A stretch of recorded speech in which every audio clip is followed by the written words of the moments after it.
The coffee maker in Captain Lee Daeho's quarters started beeping at exactly 6 in the morning. Ship time.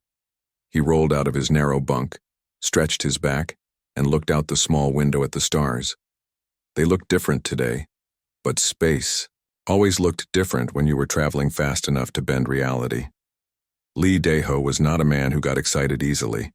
He had been flying ships for 23 years, first for the Korean Space Navy, then for civilian exploration companies. At 45, he had seen enough of the universe to know that most problems could be solved with patience, coffee, and basic common sense. He pulled on his uniform and walked to the bridge of the Soul's Pride. The ship was not very big, just large enough for 200 people and supplies for a 5-year mission. It was supposed to be a simple trip to test their new warp drive and maybe find a nice planet to put a research station on. Engineer Choi Mi-kyung was already at her station, staring at screens full of numbers that made no sense to anyone but her. She was 32 years old and had built half the ship's systems with her own hands.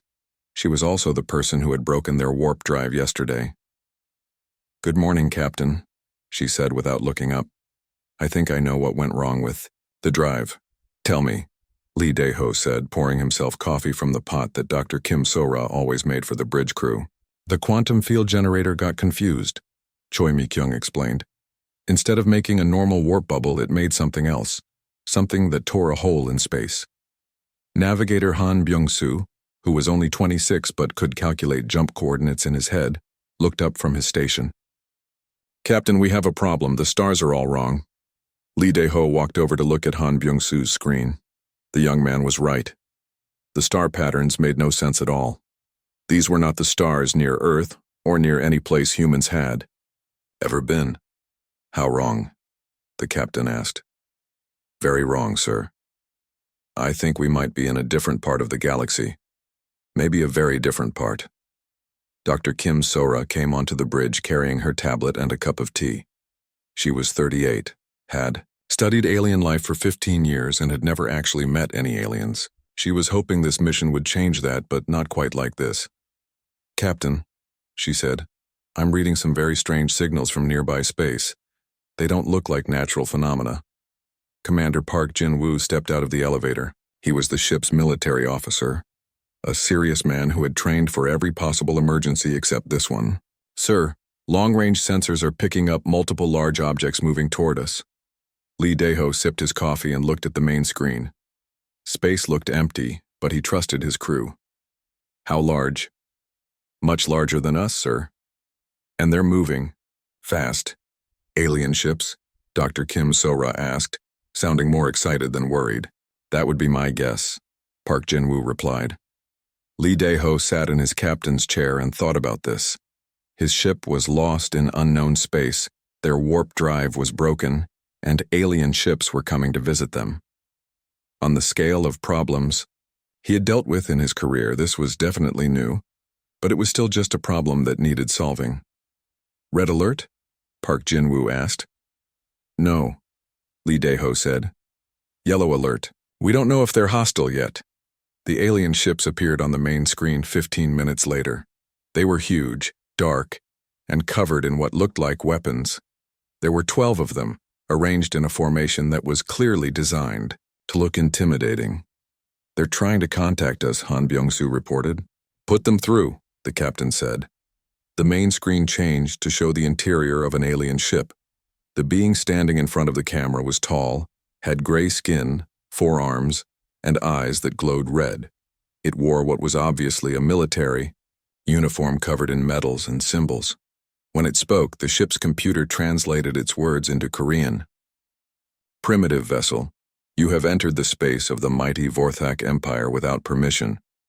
I am General Klextar of the Imperial Fleet. You will surrender immediately and prepare to be boarded. Resistance will result in your destruction." Diwali. Bridge crew looked at their captain, waiting to see how he would respond to this threat. Lee Daeho finished his coffee, set the cup down, and looked at the alien general with the same expression he used when dealing with difficult customers. "Hello, General Klextar," he said politely. "I'm Captain Lee Daeho of the exploration ship Soul's Pride. We seem to be lost. Our warp drive malfunctioned and brought us here by accident." If you could point us toward Earth, we'll be happy to. Leave your space and not bother you again." There was a long silence. General Klextar's glowing eyes got brighter, which probably meant he was surprised or angry, or both. "You do not surrender?" the alien asked. "We're not at war with anyone," Lee Dae-ho explained. "We're explorers, not soldiers. We're just trying to get home." "All species surrender to the Vorthak Empire," General Klextar said, sounding confused. "It is the natural order. The strong rule the weak. You are weak. Therefore, you surrender." Engineer Choi Mi-kyung looked up from her. "Consul, Captain, their ships use some kind of energy field for propulsion. It's very inefficient. Our warp drive is much better, even when it's broken." Dr. Kim So-ra was studying the alien on the screen with scientific interest. "Fascinating. The bone. Structure suggests they evolved from predators, but the technology level indicates a civilization that has been spacefaring for thousands of years." General Klextar heard all of this through the open communication channel. His forearms moved, in what might have been anger. "You dare to analyze the Vorthak?" he demanded. "You will be punished for this disrespect." "I'm sorry if we offended you," Lee Dae-ho said. "That wasn't our intention. We're scientists. We analyze everything. It's what we do." Commander Park Jin-woo leaned over to whisper in the captain's ear. "Sir, their weapons are definitely pointed at us." "I can see that," Lee Dae-ho whispered back. "But shooting at us won't help them get rid of us any faster." He turned back to the screen. "General, we understand that you're probably busy running your empire. We don't want to waste your time. If you could just point us toward our home galaxy, we'll fix our drive and be out of your way." "Home galaxy?" General Klextar repeated, slowly. "Yes.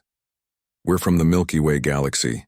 About 100,000 light-years across, spiral arms, distinctive central bulge. We were testing our warp drive when it accidentally opened some kind of dimensional rift.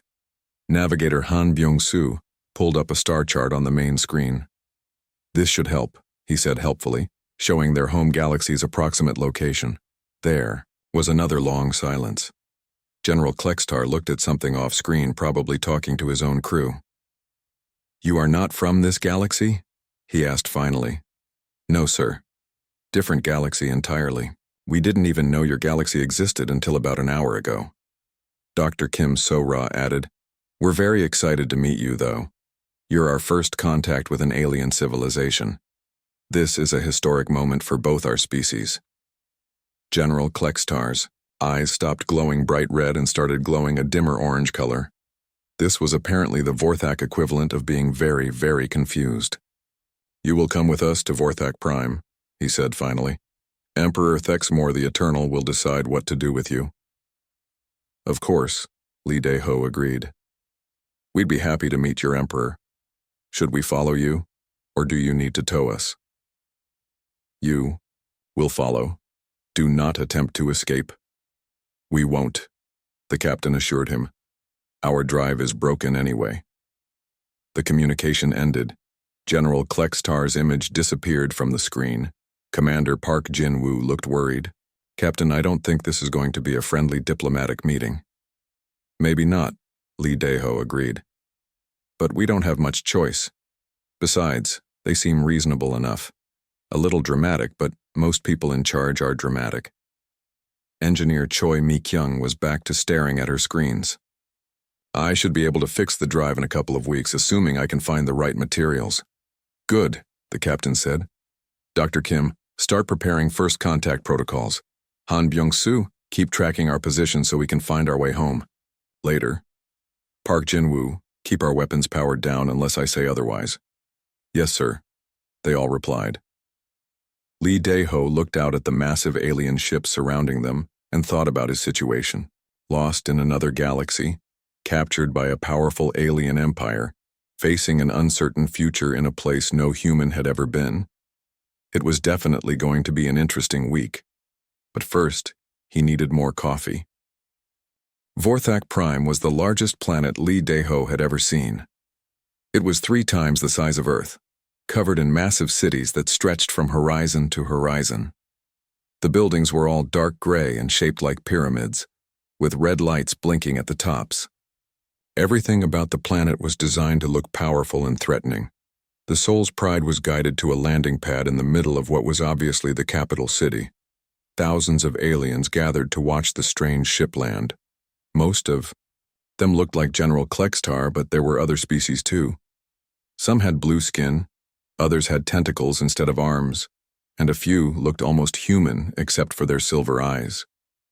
Quite a welcoming committee, Dr. Kim So-ra observed, looking out at the crowd through the ship's cameras. Captain Lee Dae-ho straightened his uniform and checked his appearance in the mirror. He had been to enough diplomatic meetings to know that first impressions mattered, even if the diplomats were aliens from another galaxy.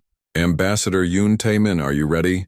he asked over the ship's communication system. "Ready, Captain," came the reply from the ship's diplomat. Yoon Tae-min was a calm, patient man who had negotiated trade agreements between Earth's different space colonies.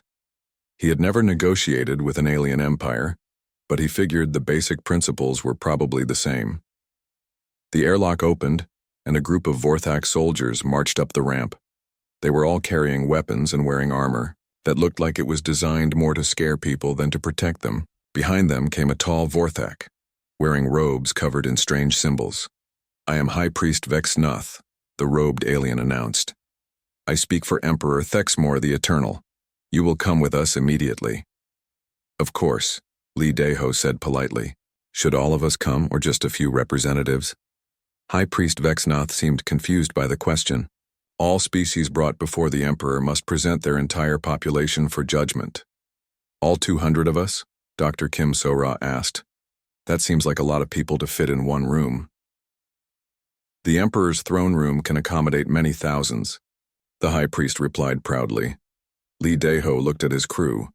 "Well, I suppose we should all go meet the Emperor then. It would be rude to refuse." 2 hours later, all 200 humans stood in the largest room any of them had ever seen. The throne room was the size of a football stadium, with a ceiling so high it disappeared into darkness. The Emperor's throne sat on a platform at the far end, surrounded by floating screens and strange machines that hummed with power. Emperor Thexmor the Eternal was even more impressive than his generals. He was 12 feet tall, had 6 arms, and wore a crown that seemed to be made of solidified light. When he spoke, his voice echoed through the entire room. "Primitive beings from beyond our galaxy," he said, "you stand before the Master of 10,000 worlds, the ruler of 12 conquered species, the eternal Emperor of the Vorthak. You will kneel and beg for mercy." The humans looked around at each other, then back at the Emperor. Nobody knelt. Ambassador Yoon Tae-min stepped forward and bowed politely, the way he would greet any foreign leader. "Your Imperial Majesty," said, "we are honored to meet you. I am Ambassador Yoon Tae-min, representing the human species and the Earth Colonial Alliance. We come in peace and friendship." A ripple of surprise went through the assembled Vorthak nobles. Several of the alien species that were clearly not Vorthak looked shocked. "You do not kneel," Emperor Thexmor observed. "We don't usually kneel to foreign leaders," Ambassador Yoon Tae-min explained. "It's a cultural thing. We prefer to stand as equals when we talk to each other." "Equals?" The Emperor's voice got louder. "I am the master of this galaxy. You are primitives from another star system. We are not equals." "Well," Yoon Tae-min said thoughtfully, "you certainly have a much larger empire than we do, but we're not really interested in conquering anyone, so I'm not sure we're competing in the same category." Dr. Kim So-ra was looking around the throne room with scientific curiosity. She noticed that some of the aliens standing near the walls looked like they wanted to say something but didn't dare. "Your Imperial Majesty," she said, stepping forward, "if I may ask, how long has your empire existed?" 10,000 years, the Emperor replied proudly. "Fascinating," Dr. Kim said, pulling out her tablet to take notes. "And you've conquered 12 different species in that time?" "Yes. All species in this galaxy submit to Vorthak superiority. Except us, apparently," Engineer Choi Mi-kyung said under her breath. A few of the other humans chuckled quietly. Emperor Thexmor heard the laughter. His crown got brighter, which was probably a sign that he was getting angry. "You find the Vorthak Empire amusing?" he demanded. Captain Lee Dae-ho stepped forward before anyone could say something that might make the situation worse. "Your Majesty," he said, "we're not laughing at your empire. We're just adjusting to the situation. This is all very new to us. In our galaxy, we don't really have empires anymore. We have trade federations and research partnerships, but nobody rules over anybody else." "That is impossible," High Priest Vexnoth said. "The strong must rule the weak. It is the natural order." "Maybe in your galaxy," Dr. Kim Sora said. "In ours, we found that cooperation works better than conquest. You get more done when people want to help you instead of being forced to help you." A blue-skinned alien standing near the wall made a small sound that might have been agreement. A Vorthak guard immediately moved to stand next to him menacingly. Merchant Lee Sang-ho, who had been quietly observing the throne room, raised his hand politely. "Excuse me, Your Majesty, but are there places on this planet where we could set up temporary quarters? Our people will need food and rest while we figure out how to repair our ship."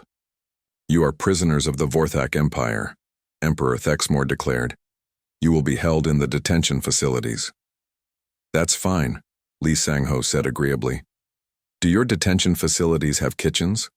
Our people have specific dietary needs." The Emperor looked confused again. Most prisoners usually spent this part of the conversation begging for their lives, not asking about kitchen facilities. "You may prepare your own food," he said uncertainly. "Wonderful," Dr. Kim So-ra said. "Captain, should we go get our supplies from the ship?" "Good idea," Lee Dae-ho agreed. He turned to the Emperor. "Your Majesty will need to bring some equipment and personal belongings. Is that acceptable?" Emperor Thexmore was clearly having trouble with this conversation.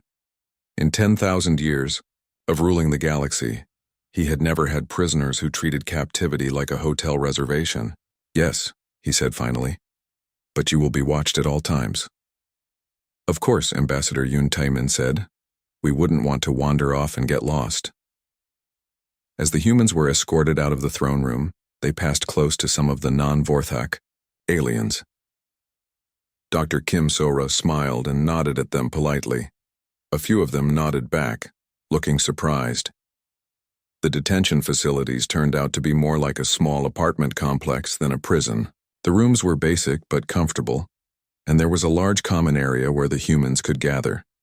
Within an hour, engineer Choi Mi-kyung had figured out how to modify the alien power systems to run human equipment. Technician Oh Hana had set up a communication network so the humans could stay in touch with each other. Cook Nam Gisu had started preparing dinner using ingredients from the ship's supplies. The Vorthak guards watched all of this with growing confusion. These prisoners were acting like they were on vacation. Merchant Lee Sang-ho discovered that some of the guards were curious about human food. He offered to trade small portions of coffee and kimchi for information about local customs. Within a few hours, he had learned more about Vorthak society than most of the conquered species had learned in centuries. "The guards say that no species has ever been brought before the Emperor without surrendering immediately," he reported to Captain Lee Dae-ho. "They don't know what to do with us." Dr. Kim So-ra had been studying the different alien species they had seen in the throne room. "I think some of those other aliens wanted to talk to us, but they were too scared of the Vorthak to try." "Scared of what?" young navigator Han Byung-soo asked. "Punishment, probably," Commander Park Jin-woo said. "This is clearly a military empire based on fear and intimidation." "Well," Captain Lee Dae-ho said, "we're not intimidated, and we're not going anywhere until our ship is fixed. Maybe we'll have a chance to learn more about how things work around here." Ambassador Yoon Tae-min looked up from the trade agreements he was reviewing on his tablet. "Captain, I think we might be accidentally causing a diplomatic crisis." "How so?" "Every other species in this galaxy has submitted to Vorthak rule. By not submitting, we're proving that submission isn't actually necessary. That might give the other species ideas." Captain Lee Dae-ho considered this. "Is that our problem?" "Maybe not," Yoon Tae-min admitted. "But it might become our problem if the Emperor decides we're too dangerous to let live." Cook Nam Gisu called from the kitchen area. "Dinner's ready. I made extra in case any of the guards want to try it." As the humans sat down to eat their first meal on an alien world, none of them seemed particularly worried about being prisoners of the most powerful empire in the galaxy. They talked about their families back home, discussed plans for fixing their ship, and compared notes about the interesting aliens they had met.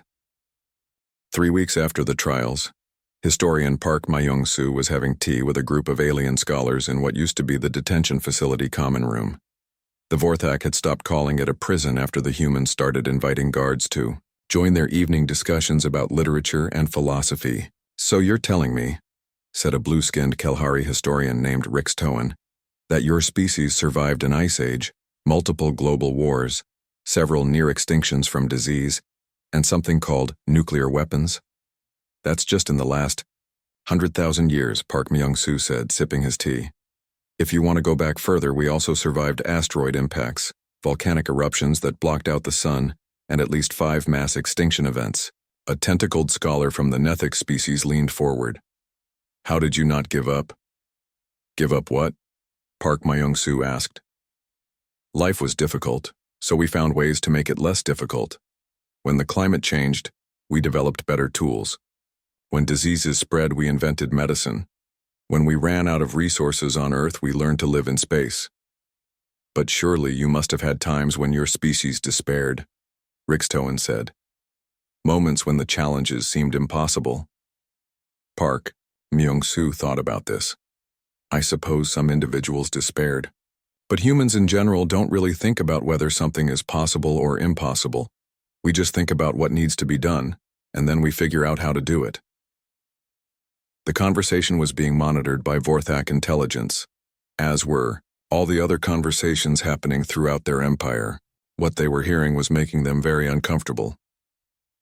In the Imperial Palace, Emperor Thexmore was meeting with his advisors about what they were calling the human problem. "They're teaching our subjects to think differently," General Klextar reported. "The detention facility has become some kind of school. Aliens from all over the planet are coming to talk to them." "What are they teaching?" the Emperor asked. "Practical things mostly. Better farming techniques, more efficient manufacturing processes, new ways to organize work teams, but also..." General Klextar paused. "Also what?" "Also that problems are just things to be solved, not things to fear. That cooperation works better than domination. That authority should be earned, not imposed." High Priest Vexnoth was pacing back and forth. "Your Majesty, the other species are beginning to change their behavior. The Kalhari have stopped sending their usual tribute payments. The Nethics are asking questions about imperial policies. Even some of our own Vorthak citizens are what? Are wondering why we need to rule over everyone else instead of just working with them." Meanwhile, in the medical facility that Dr. Yu Jaehyun had set up in an unused section of the detention center, he was treating patients from 6 different species. Word had spread that the human doctor could cure diseases that Vorthak medicine had given up on. "The infection is gone," he told a young Vorthak citizen whose arm had been damaged in an industrial accident. "The tissue should heal completely in a few days." "How did you do it?" the patient asked. "Vorthak doctors said the damage was permanent." "Different approach," Dr. Yu explained. "Your medicine focuses on managing symptoms. Human medicine focuses on finding the root cause and fixing it. Your immune system was actually fighting the healing process, so I gave it something else to focus on while the tissue repaired itself." The patient flexed his newly healed arm in amazement. "You make it sound simple." "Most things are simple once you understand them," Dr. Yu said. "The hard part is figuring out what you don't understand yet." In the agricultural area outside the city, Farmer Kim Dong-sik was showing local food producers how to rotate crops to improve soil quality. The techniques were increasing harvests by 30% while reducing the amount of work required. "Your current system depletes the soil of nutrients," he explained to a mixed group of aliens. "Then you have to use expensive supplements to keep the plants growing. But if you rotate different types of crops, the plants naturally restore what each other uses up. Why didn't anyone think of this before?" asked a Vorthak overseer. Someone probably did, Kim Dong-sik said. But in a system based on control, new ideas are threatening. People are afraid to suggest changes because they might get in trouble for questioning how things are done. The overseer looked uncomfortable. Are you criticizing the imperial system? I'm just explaining why innovation is harder in some societies than others, Kim Dong-sik replied mildly. Nothing political about it, just practical observations. But everything the humans did was becoming political, whether they intended it or not. Their casual competence was undermining the foundation of the Vorthak Empire, which was based on the idea that the Vorthak were naturally superior to all other species. Teacher Lim Soo-jin had started an informal school for alien children whose parents worked near the detention facility. She taught basic mathematics, reading, and problem-solving skills to anyone who wanted to learn. The important thing to remember, she told her mixed-species class, is that intelligence isn't about being smart or stupid. It's about being curious and willing to learn new things. A young Vorthak child raised her hand. But Teacher Lim, my parents say Vorthak are naturally smarter than other species. That's why we rule the empire. Lim Soo-jin considered her answer carefully. What do you think after studying with children from other species? Do they seem less smart than you? The Vorthak child looked around at her classmates, Kelhari, Nethix, and others, who were all working on the same math problems she was. No, she admitted. They're just as smart as I am. Then maybe, Lim Soo-jin said gently. The difference isn't about natural intelligence. Maybe it's about opportunities to learn and practice. These conversations were happening all over the planet, and the effects were spreading faster than the Vorthak government could control. The 12 conquered species were beginning to act like they had never been conquered at all. The Kelhari stopped waiting for permission before making decisions about their own affairs. The Nethix began trading directly with each other instead of going through Vorthak intermediaries. Even the Vorthak citizens were starting to question why their empire needed to dominate everyone else. Emperor Thexmore called an emergency session with his military commanders. The humans must be contained, he declared. Their influence is spreading too fast. Order the fleet to prepare for a demonstration of power. We will destroy their ship in front of representatives from all species. That will remind everyone what happens to those who defy the Vorthak. Admiral Nexvor, the commander of the Imperial. Fleet looked uncomfortable. Your Majesty, there may be a problem with that plan. What problem? Several of our ship commanders have been talking to the humans. They're beginning to question the necessity of destroying them. Questioning? The Emperor's crown blazed with angry light. They are questioning a direct order from their Emperor. Not exactly questioning, Your Majesty. More like asking for clarification about the strategic value of the action. General Klextar shifted in his seat. Your Majesty, I should inform you that I have also had conversations with the humans. They have some interesting perspectives on military organization and strategy. Emperor Thexmore stared at his oldest and most trusted general. You have been corrupted by them? Not corrupted, Your Majesty. Educated. They have fought wars against their own species and learned lessons that we might find valuable. What lessons? That lasting victory comes from making former enemies into allies, not from ruling over them through fear. That soldiers fight better when they believe in their cause rather than when they're forced to fight. That, enough. The Emperor's voice shook the palace. I will not listen to more of this human poison. Guards, arrest General Klextar for treason. The guards looked at each other uncertainly. General Klextar had been a hero of the Empire for centuries. Arresting him for talking to aliens seemed excessive. Your Majesty, one of the guards said carefully, perhaps we should consider what the general is saying. The humans haven't actually done anything hostile. Emperor Thexmore realized with growing horror that even his own palace guards were being influenced by human ideas. That evening, he stood alone on his private balcony, looking out over the capital city. For 10,000 years, his word had been absolute law. Now beings throughout his empire were making decisions based on their own judgment instead of his commands. The humans had not conquered his empire. They had done something much worse. They had made it irrelevant. Below him, he could see lights in the windows of homes and businesses throughout the city. People were going about their lives, working together, solving problems, making plans for the future. They were doing all of this without asking his permission or even thinking about him at all. For the first time in his eternal reign, Emperor Thexmore wondered if his empire had ever been necessary in the first place. Emperor Thexmore the Eternal had not slept well for 3 days. Every report from the detention facility made less sense than the last. The human prisoners had turned their cells into what looked like a small village. They were growing plants, in containers, teaching alien children how to read and somehow managing to trade with half the planet. They must be tested, he announced to his council of advisors. No species can be allowed to defy the natural order. We will use the trial of submission. High Priest Vexnoth bowed his head. The ancient trials, Your Majesty? Yes. 4 tests that have broken the will of every species that dared to resist us. Combat, fear, technology, and loyalty.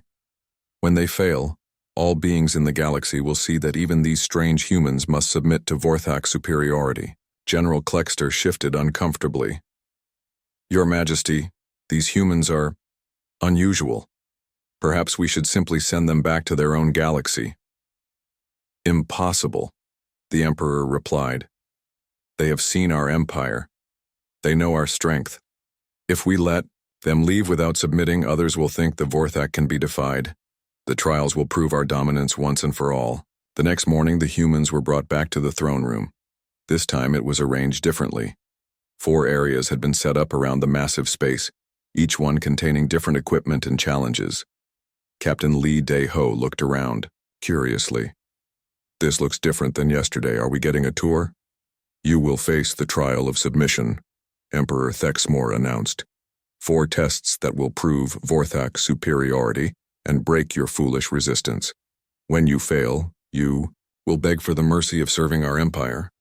Oh, Dr. Kim Sora said, pulling out her tablet. A cultural demonstration. How interesting. What kind of tests? High Priest Vexnoth gestured to the first area, where a large arena had been set up. The trial of combat. Your strongest warriors will face our champions in battle. When they are defeated, you will understand that resistance is useless. Master Sergeant Kang Dong-min, the ship's head of security, looked at the arena with professional interest. He was a compact, muscular man who had trained in martial arts since childhood and served in 3 different military units before joining the Exploration Corps. How many opponents? He asked casually.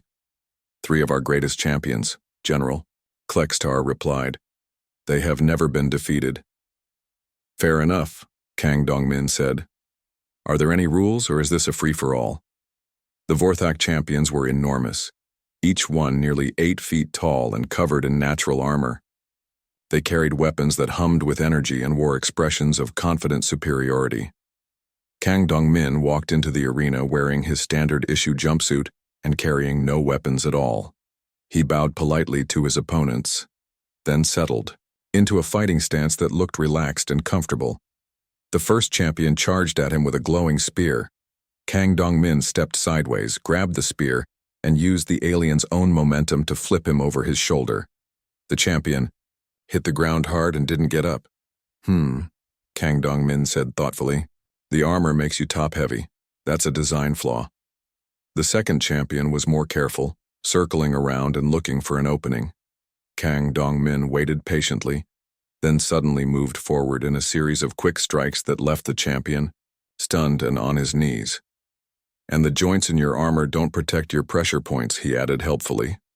The third champion threw away his weapon and tried to tackle the human with brute force. Kang Dong-min sidestepped, applied what looked like a gentle push, and watched the alien crash into the arena wall. Basic physics, he explained to the stunned audience. Force times acceleration equals momentum. Redirect the momentum and the force works against itself. He walked out of the arena and rejoined the other humans. That was a good warm-up, he said to Captain Lee Dae-ho. What's next? Emperor Thexmore's crown was glowing brighter than anyone had ever seen it. This was not how the trial of combat was supposed to work. High Priest Vexnoth quickly gestured to the second area. "The trial of fear," he announced. "You will face the terror machines that have broken the minds of countless warriors. When you collapse in madness, you will beg for the protection of the Vorthak." The fear trial area was filled with dark machines that projected images and sounds designed to trigger primal terror in any living being. Psychologist Dr. Shin Yoon-ji volunteered to face this test. She was a small, quiet woman who specialized in treating combat stress and helping people overcome traumatic experiences. "Fascinating," she said, walking into the area and examining the machines. "These appear to be designed to trigger fight-or-flight responses by stimulating fear centers in the brain. Very clever." The machines activated, filling the air with horrible sounds and terrifying images. Monsters appeared to attack from all directions. The temperature dropped to freezing, then rose to burning heat. Reality itself seemed to twist and writhe. Dr. Shin Yoon-ji stood in the middle of it all, taking notes on her tablet. "The visual projections are quite sophisticated," she said calmly, walking through what appeared to be a field of demons. "But the psychological principles are basic. You're trying to overwhelm the rational mind with sensory input." She tapped something on her tablet, and the illusion of monsters disappeared. "I've seen similar techniques used to treat phobias," she continued. "If you adjust the frequency of the sound projection by 15%, it would be much more effective." The machine shut down automatically. They were not designed to handle subjects who treated them as interesting puzzles instead of sources of terror. Dr. Shin Yoon-ji walked back to the group. "That was educational," she said. "The technology is impressive, but the approach is outdated. Modern therapy uses gradual exposure rather than shock techniques." The Vorthak officials were whispering to each other in increasingly worried tones. The trials were not going according to plan. High Priest Vexanath pointed to the third area with a trembling hand. "The trial of technology," he said. "Your primitive tools will fail against our advanced systems. When your technology crumbles, you will see that only Vorthak science can master the universe." The technology trial consisted of a complex machine that had been broken into pieces. The challenge was to repair it using only basic tools and limited time. No species had ever succeeded. Engineer Bai Jun-suk looked at the broken machine with interest. He was a cheerful man who enjoyed fixing things and had built his first robot when he was 12 years old. "Oh, this is nice," he said, examining the pieces. "Some kind of quantum resonance generator. The design is a bit old-fashioned, but it should work fine once I figure out what's broken." He started taking apart the machine further, laying out components in neat rows. "The problem is in the power coupling," he explained to no one in particular. "See? This connection here is supposed to maintain a stable field, but the materials aren't compatible. That's why it keeps burning out." He pulled some spare parts from his toolkit and started rebuilding the machine with a completely different internal structure. If you route the power through a parallel circuit instead of a direct connection, you can eliminate the resonance conflict, he said. And if you add a simple feedback loop here, the system becomes self-regulating. 30 minutes later, the machine was not only repaired, but running better than it ever had in its original configuration. Bai Jun-suk had also improved its efficiency by 20% and added several new features. "There," he said, wiping his hands on a towel. "It should run for about 50 years without maintenance now. You might want to upgrade the cooling system at some point, but it's not urgent." The Vorthak engineers who had spent centuries trying to improve that machine stared in shock. A primitive alien had not only fixed it but made it better using spare parts and simple tools.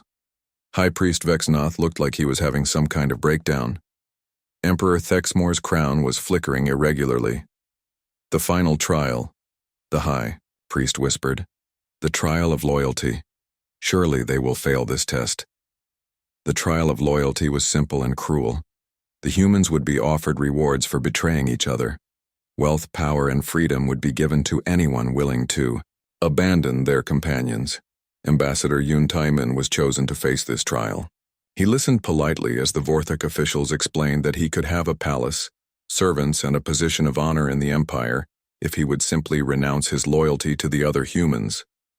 "That's a very generous offer," he said thoughtfully, "but I'm afraid I'll have to decline." You refuse wealth and power? General Klextar asked in disbelief. I'm not really interested in either one, Yoon Tae-min explained. Wealth is just a tool for solving problems, and we don't have any problems that require that much wealth. As for power over other people, that sounds like a lot of work for not much benefit. But you could be free while your companions remain prisoners. Free to do what? Yoon Tae-min asked. I don't know anyone on this planet except my companions. Without them, I'd just be alone on an alien world with nothing to do. That doesn't sound like freedom to me. High Priest Vexnoth tried a different approach. We could torture your companions until you agree to serve us. Yoon Tae-min's expression didn't change, but something cold appeared in his eyes.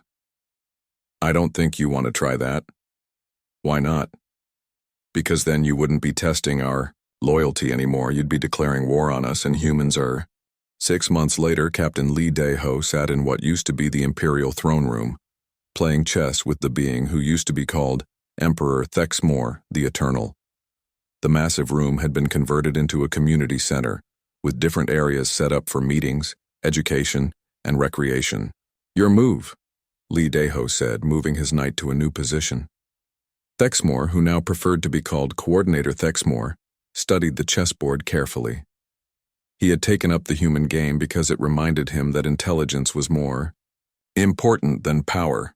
Captain, he said, moving his bishop, I have been thinking about our first meeting. Oh? You asked me to point you toward your home galaxy. I could have done that immediately. Why didn't I? Lee Dae-ho considered his answer while planning his next move. Probably because you were used to being in control of every situation. When you met something you couldn't control, you tried to make it fit into your existing system instead of adapting to the new situation. And now? Now you're learning to adapt, Lee Dae-ho said, moving his queen. Check. Thexmore looked at the board and realized he had been outmaneuvered. Again. You are correct on both counts, he admitted. Across the room, Ambassador Yoon Tae-min was meeting with representatives from all 12 of the former subject species. They were working on establishing what they called the Galactic Practical Cooperation Council, an organization that would help coordinate trade, research, and problem-solving across the galaxy. The basic principle is simple, Yoon Tae-min explained. Instead of one species ruling over others, we all work together on projects that benefit everyone. Each world contributes what it does best and shares in the results. But what if there are disagreements? Asked Rixtoen, who had become the Kellari representative.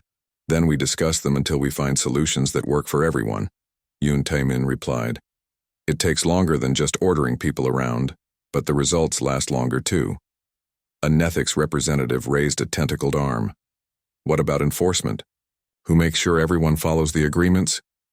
No one, Yoon Tae-min said. If an agreement doesn't work for someone, they can leave and do something else. But usually, cooperation works better than going it alone, so people choose to stay. This idea still puzzled many of the aliens, who were used to systems based on force and control. But it was working. Trade between worlds had increased dramatically. When species could deal directly with each other instead of going through Vorthak bureaucracy, scientific research was advancing faster. When researchers could share information freely, instead of keeping secrets to maintain advantages.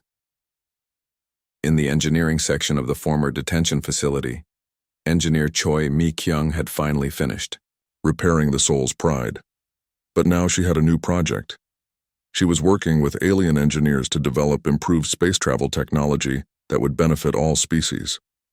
The quantum field generator works much better when you combine Vorthak power systems with Kelhari navigation computers and Nethics environmental controls, she explained to her mixed species team.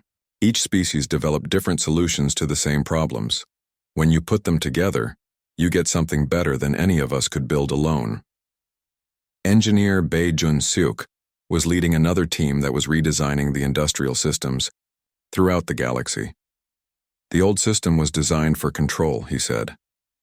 Complicated processes that required specialized knowledge, so only certain people could make decisions. But if you simplify the systems and train more people to use them, you get better results with less effort. Dr. Yoo Jae-hyun had established a medical college that was training healers from all species.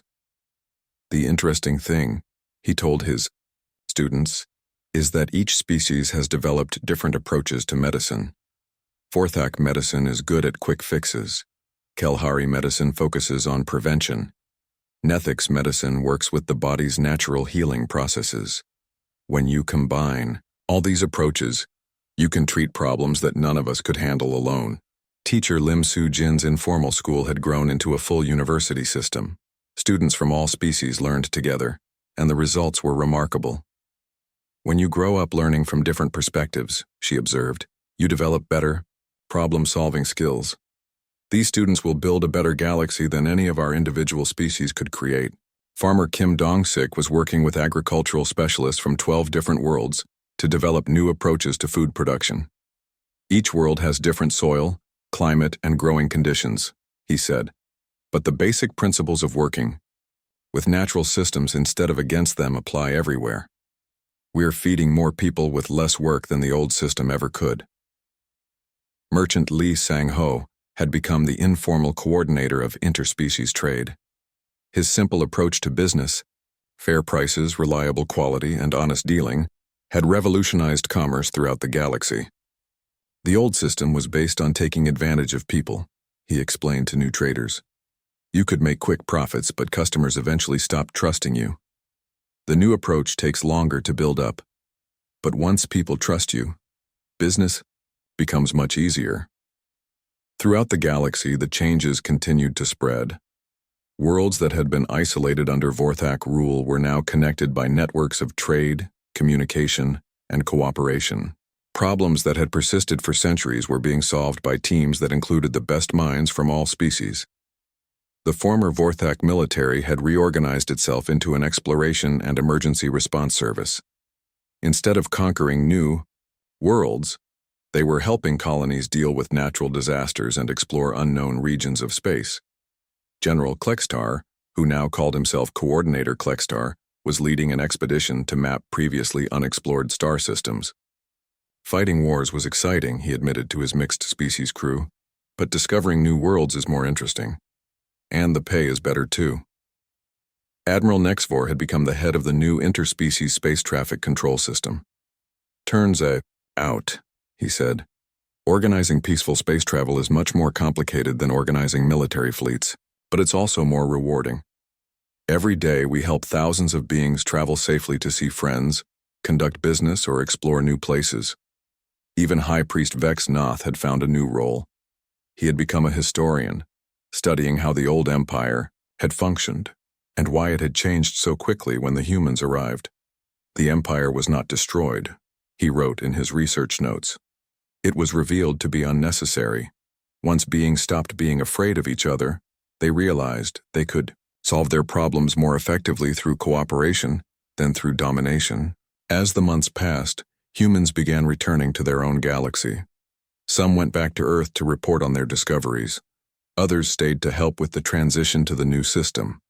A few, like Captain Lee Dae-ho, moved back and forth between galaxies, maintaining contact and facilitating continued cooperation. Engineer Choi Mi-kyung had perfected interdimensional travel technology with her alien colleagues. Now that we know how to do it safely, she said, we can visit each other whenever we want. No more accidental arrivals. Dr. Kim So-ra had written 17 research papers about alien biology and was working on a comparative study of how intelligence evolved differently in each species. Every species we've met has unique capabilities, she observed. Humans aren't superior to aliens, and aliens aren't superior to humans. We're all just different solutions to the same basic problems of survival and growth. 1 year after their accidental arrival, Captain Lee Dae-ho stood on the bridge of the Soul's Pride, preparing for the journey back to Earth. About half of his original crew had chosen to return home with him. The others had found new lives and new purposes in the galaxy they had accidentally liberated. Navigation ready, Captain, reported Han Byung-soo, who was staying to help develop the new galactic communication network. Engine ready, reported Choi Mi-kyung, who was returning to Earth to help design ships for regular travel between galaxies. All systems normal, reported Park Jin-woo, who had been appointed as the first human ambassador to the Galactic Practical Cooperation Council. As the Soul's Pride prepared to depart, representatives from all 12 species gathered to see them off. There were no formal ceremonies or speeches. That wasn't the human way, and the galaxy had learned to appreciate human practicality. Coordinator Thexmore approached Captain Lee Daeho as he prepared to board his ship. "Captain," he said, "I have learned much from your people. But there is one thing I still do not understand." "What's that?" "How did you know that our empire was not something to fear? How did you know that we could be defeated so easily?" Captain Lee Daeho thought about this question. "We didn't know you could be defeated," he said finally. "We weren't trying to defeat you at all." "Then what were you trying to do?" "We were just trying to solve our problems. We were lost, our ship was broken, and we needed help getting home. Everything else just happened." Thexmore considered this. "So you changed our entire galaxy by accident?" "I suppose so," Lee Daeho admitted. "But you changed yourselves. We just showed up and acted like ourselves. You decided to stop being afraid and start cooperating." As the Soul's Pride departed, the beings of the former Vorthak Empire went about their daily lives. They worked on projects they found interesting, traded with partners they trusted, and solved problems as they arose.